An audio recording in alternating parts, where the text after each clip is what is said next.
Hai guys, selamat datang di channel Story Kaori, channel kedua dari artikel YouTube. Jangan lupa subscribe, share, dan like video ini. Cara-cara kolom komentar di bawah ini. Kisah pemuda kaya, anak bos besar, pemilik 73 perusahaan, yang menjadi cleaning service. Episode 724. Kenshin yang ada di Jerman kini mengobati lukanya karena tembakan. Kenshin menjalani operasi kecil di tangannya. Bersamaan dengan itu, anaknya Julia yang bernama Diana turut mendapat operasi pula. Dokter-dokter hebat di situ bekerja dengan begitu seriusnya, termasuk dokter Claudia Ergerica, dokter yang menangani Niken kemarin, terlihat memeriksa Diana. Semua dokter di situ sudah mendapat cerita tentang kejadian anak-anak yang diculik. Untuk diambil organ pentingnya, diberikan pada Diana. Semua dokter pun sangat marah karena sakit yang diderita Diana.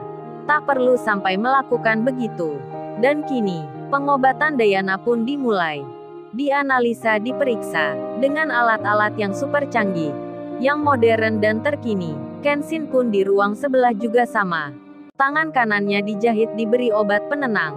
Sementara itu, Narnia anaknya Natalia, Chika keponakannya Maya, serta Michi anaknya Wati, menangis di ruang pengamanan. Mereka kangen dengan orang tuanya. Mereka yang dijaga oleh pegawai yang melindungi Kenshin. Sebelum Kenshin masuk ruang operasi, Kenshin telah berpesan.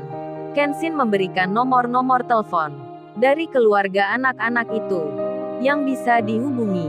Dan kini pegawai tersebut menelpon satu-satu dari mereka. Si Rena yang ada di rumahnya Natalia, bersama Niken, Ririn dan Iwan. Handphonenya berdering. Rena pun mengangkatnya. Seseorang bicara dalam bahasa Inggris. Hello, good night in Germany.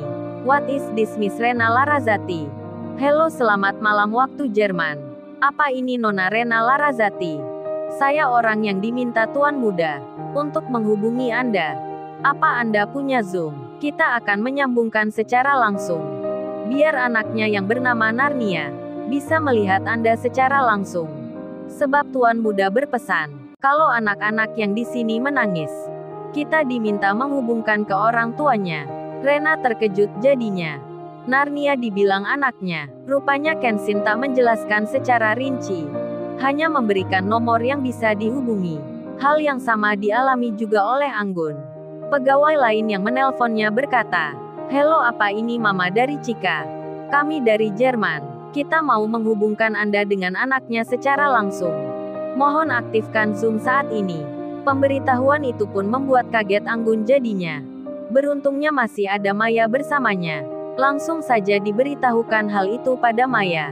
Maya pun meneruskan ke kakaknya. Wati temannya Ririn pun sama mendapat telepon yang serupa. Lalu Rena memberitahukan pada Natalia. Langsung saja diaktifkan apa yang diminta pegawai tadi. Tersambunglah video itu. Natalia melihat anaknya Narnia. Pak Bargali dan istrinya pun sama. Begitu pula dengan Karina. Mereka menangis bahagia sekali. Narnia pun memanggil-manggil mamanya. Begitu halnya dengan keponakannya Maya, yang tak menangis lagi melihat orang tuanya.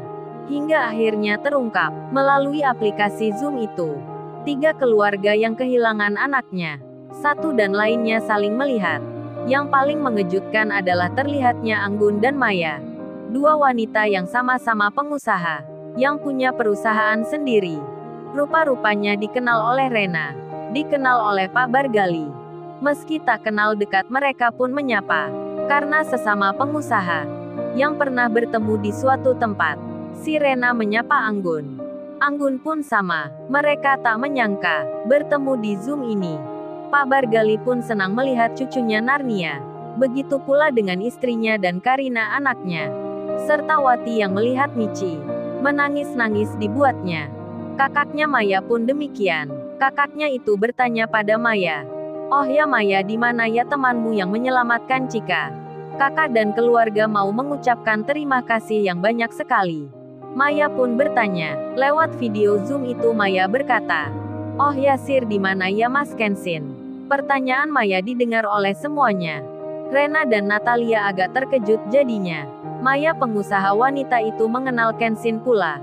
Dan pegawai yang menjaga anak-anak itu menjawabnya. Oh, saat ini Yang Master lagi menjalani operasi di tangannya. Barusan pun oleh dokter diberitahukan. Yang Master Kenshin sedang memberikan darahnya pada anak kecil yang bernama Diana, yang sedang membutuhkan tambahan darah. Rupanya Diana sewaktu operasi kehilangan banyak darahnya dan harus cepat mendapat tambahan. Beruntungnya darah Kenshin sama dengan Diana. Jadinya langsung saja Kenshin memberikannya. Padahal Kenshin juga baru operasi. Hal itu direkam oleh Dr. Ergerika, Rena, Niken, Ririn, dan Natalia. Mereka pun langsung mengerti, anak kecil yang bernama Diana itu adalah anak dari Julia, yang dibawa Kenshin pula ke Jerman. Ternyata diberi pengobatan di sana. Rena dan Natalia jadi tahu tentang Diana karena baru menonton rekaman videonya.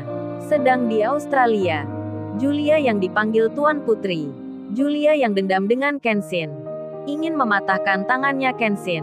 Kenshin yang dianggapnya kurang ajar, laki-laki yang brengsek yang perlu diberi pelajaran, yang telah menculik Diana. Julia membawa beberapa orang bodyguardnya, mengajak pengawal-pengawalnya untuk menghajar Kenshin di depan matanya.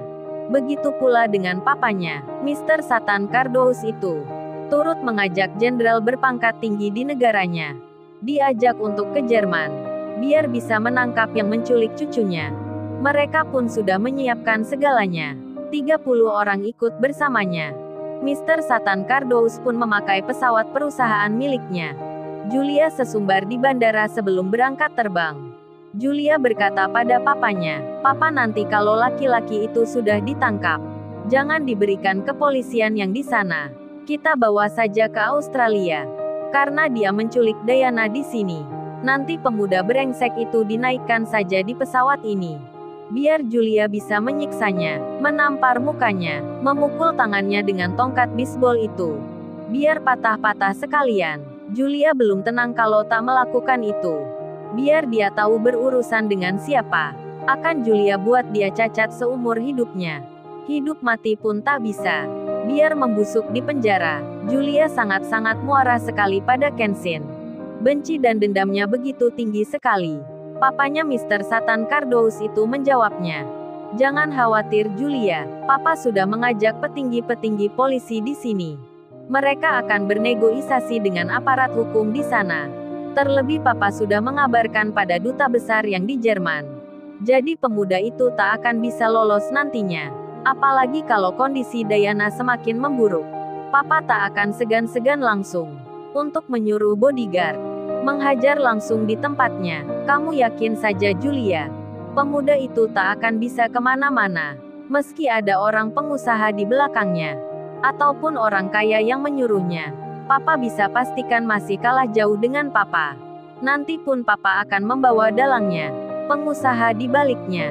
Akan Papa miskinkan perusahaannya. Berurusan dengan Papa ini sama saja menggali kuburan sendiri." Mr. Satan Cardouz sangat percaya diri. Sombongnya begitu tinggi, karena tak pernah menjumpai ada orang yang lebih kaya di negerinya. Julia yang dipanggil Tuan Putri itu pun sama. Merasa bangga dengan papanya, hingga berangkatlah mereka, terbang langsung ke Jerman. Lalu, bagaimana kisah selanjutnya? Subscribe channel ini untuk episode berikutnya. Terima kasih. Jangan lupa ya guys, untuk kelanjutan ceritanya ada di channel Story Kauri. Jangan lupa subscribe ya guys, dan tekan notifikasinya.